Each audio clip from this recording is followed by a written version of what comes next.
Today when you meet a woman, you flirt with her, maybe you get rejected, or you can pick her up. So to get that woman fighting with anyone, you do not have to. You just try your luck, and if it doesn't happen, you try again next time. So actually, there is no cost to losing. At worst, your pride gets broken a little. But if you lived 50,000 years ago, this choice might not have been in your hands, because genetic evidence shows something much stranger. In the ancient world, the vast majority of men never could have children. Yes, never. They lived, they hunted. They fought, but as if they never existed. Genetically, they were later erased from history. Here, what we will talk about in this video is exactly, while the winners take it all, the losers were completely erased from history. And this situation turned into a legacy that shapes human nature even today. In 2015, a group of genetic engineers examined the Y chromosome. The Y chromosome only passes from father to son. So this chromosome is like a record, showing which male lineages survived for thousands of years. You can think of it almost like a time capsule. And in this research, they found something very strange. About 7,000 years ago, worldwide male genetic diversity suddenly decreased.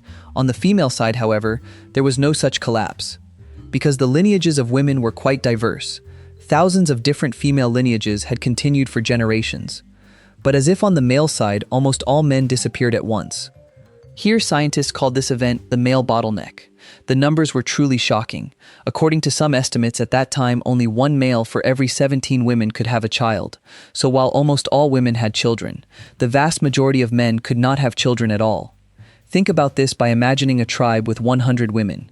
Maybe only 5 or 6 men found the opportunity to reproduce with all of them. The remaining 90-something men lived and passed away getting nothing. So how could this be possible? The answer is roughly this. While a small group of men found the opportunity to reproduce with too many women, the vast majority of the remaining men could not even find the slightest opportunity. And this situation was not just a coincidence or a temporary misfortune. On the contrary, at that time the system itself worked exactly like this. To understand the reason for this, you need to imagine what kind of a world that era was. Today, when we say power, the first thing that comes to our mind is money, or status, maybe the number of followers on social media. But in that era, power was much simpler. Physical strength, position within the tribe, and the capacity to use violence. Who was stronger? Who hunted better, or who would emerge victorious in a war of survival, was indisputably clear. The one holding the power made the rules. The strongest men, not only in hunting, but also in accessing resources, were always at the very front. At that time, resource control meant, mating opportunity meant, controlling the food. The man who held the shelter and ensured the security of the tribe naturally became the most preferred man by women as well. Archaeologists found evidence showing that some tribal structures in this period allowed polygamy. Strong men could be with more than one woman. This was not just optional, that is an arbitrary situation. This was a direct advantage for surviving. Because more women meant more children. And more children meant the tribe would be much stronger in the future. More hunters, more warriors, and a higher chance of survival. But this situation had a heavy price, and the ones paying that price were exactly the other men. If you were not strong in that era, if your status was low, or if you remained in the lower ranks of the tribal hierarchy, your chance of reproduction dropped almost to zero. Some men lived their whole lives without ever finding a mate. They died without even being able to have a single child. Maybe they hunted every day. Maybe they contributed greatly to the survival of the tribe. However, from a genetic perspective, their story ended exactly there. Here the matter gets truly interesting at this point, because this situation experienced was not just a sad statistic, at the same time it created an incredible evolutionary pressure on humanity. Think, if your chance of reproduction depends only on you being strong, then every man who is not strong would somehow completely fade away. This situation explains very clearly why the competition among men in human history is so fierce. Intra-tribe conflicts, status fights, challenges, all of these were actually different forms of the same truth. The struggle for survival, given for reproductive opportunity. When a man challenged another, he was not actually just fighting for his pride. He was fighting for the right to exist genetically. Some anthropologists think this even plays a direct role at the root of human aggression. Because if you lose, you are not only losing that fight, you are completely erased from history genetically. And this situation created an incredibly strong pressure pushing men to take risks, to challenge and to push the limits. Now it is necessary to clarify something here. This male bottleneck cannot be explained by a single reason. Scientists are still debating the underlying basic factors. While some argue that this stems entirely from polygamy, others say it is directly connected to ruthless intertribal wars, because this era was also the era when early agricultural societies emerged. And as agricultural societies became much more organized, intertribal conflicts became even more destructive. It was no longer small tribe fights. Large-scale conflicts had started between entire communities.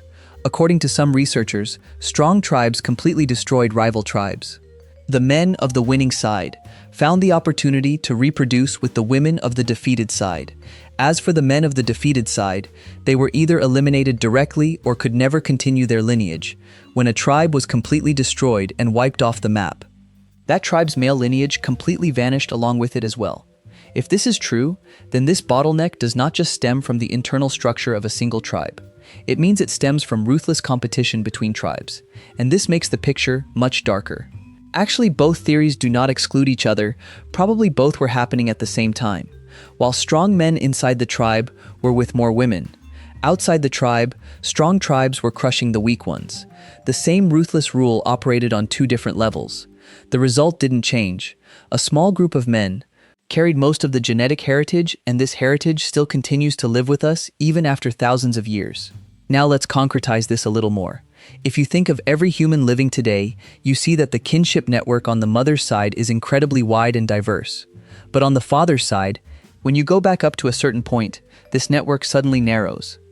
As if in all the chaos of that era, a very small number of male lineages could survive, while millions of male lineages were completely erased from history. Only a handful of men's lineage managed to reach today.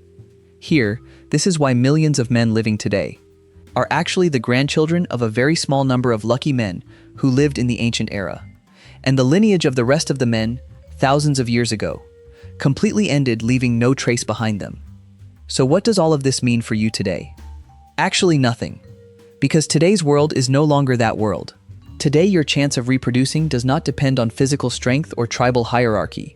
Social structures completely changed. Laws were rewritten, values transformed, but those genetic traces still stay in our DNA, and these traces tell us something incredible. For a large part of human history, just surviving was not enough. You needed to win. The strong men took everything: resources, status, and reproduction opportunity, and the weak ones were simply forgotten. Even if they lived physically for a while, they were erased from the records of history as if they genetically never existed. Their stories were never told because they didn't even have a grandchild left to pass on those stories. Today, while you are watching this video, you are sitting in a comfortable armchair. You don't have to fight anyone. There is no war you need to win, because thousands of years ago, someone already did this in your place. And maybe this is why, in human nature, that old urge for competition still secretly waits somewhere. The desire for status, the desire to win, the desire to stand out, the urge to leave rivals behind. All of these are perhaps the silent legacy of that ancient male bottleneck, coming to this day. You can even see this in some people excessively right now, especially for winning the desire for status. I am talking about the types who crush their other friends. You. Maybe you're not even aware of this, but every time you compete, every time you want to win, you are actually living the continuation of a struggle that started thousands of years ago. I hope you liked the video, because it really took a lot of my time. If you like these types of videos, by clicking on the other videos appearing on the screen right now, you can watch them too. Thanks, bye.